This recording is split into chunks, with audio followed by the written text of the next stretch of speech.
Welcome back, and thanks for sticking around. Upper Michigan Today, everybody. We are shifting gears, talking about Dancing with the Stars to Dancing Among the Stars at the Shiras Planetarium. We're talking about 60 years of the Shiras Planetarium, and then looking to what's still to come. And joining us for that conversation is the current director of the planetarium, Becky Lebreque, plus former Shiras Planetarium directors, Chris Stranderford and Scott Stobbelaar. Thank you so much, you three, for joining us for this conversation. So, John, I know you don't, have a rich history in Marquette as I do. I grew up going to Marquette area public schools. I went to MSHS, the Shiras Planetarium is attached to it. That was always one of my favorite parts about the building in general. And then also, that was like my favorite field trip. So it had a really big impact on me and in my school career. So I just wanted to point that out there, that I feel like there's also a lot of students too that are like me too, that when they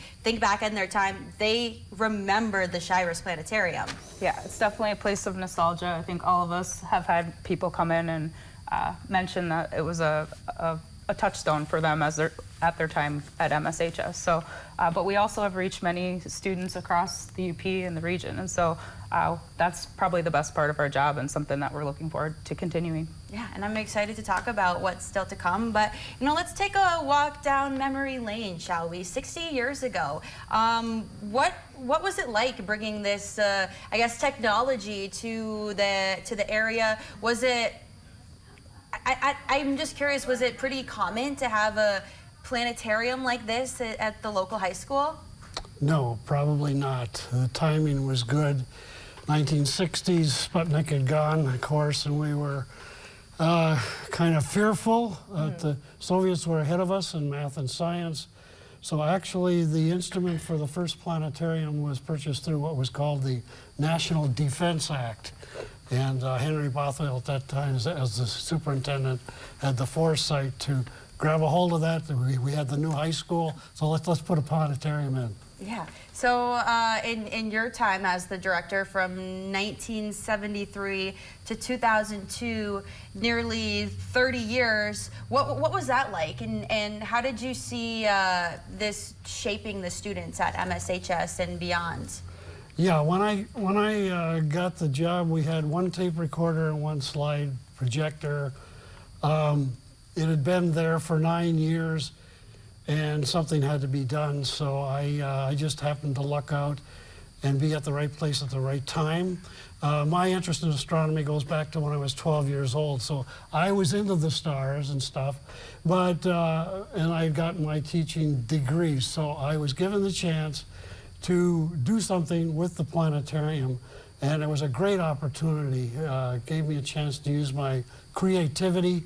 At that time, there was no digital, of course, no computers, so I had to build all of my own equipment, and it was a challenge, but I was able to take the planetarium from just one slide projector to a big planetarium shows.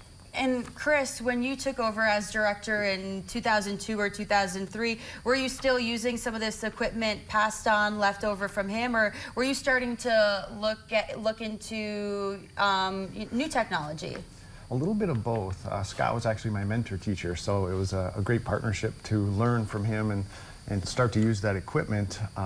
Did some initial programming with what we called the SPICE automation system, and it was all time-coded on a reel-to-reel tape deck, on a magnetic tape.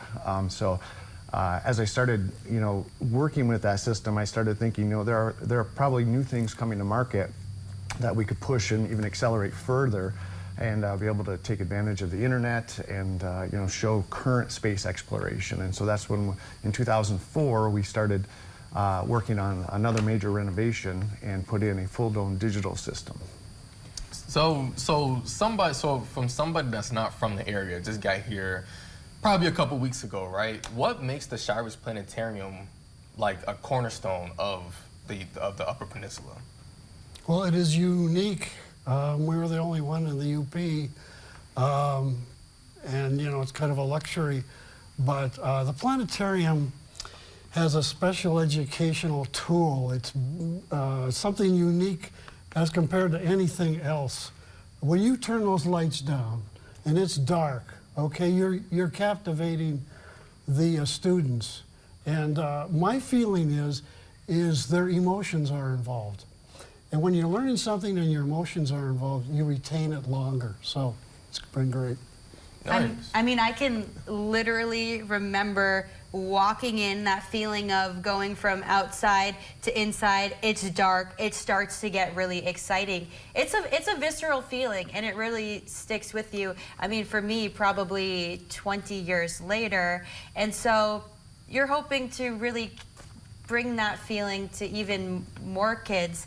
Becky, you were telling me that your desires for this planetarium are to make it the best in the Midwest. Absolutely, yeah. We're well positioned to do that with this upgrade, and we're bringing in a Zeiss Velvet system, which will be the only planetarium with that system in the Midwest, and it's the top system around for small planetariums. So we're really excited to have the best digital star field in the Midwest. Well, we're going to talk more about that. We have to take another commercial break, so stick around. We'll be right back.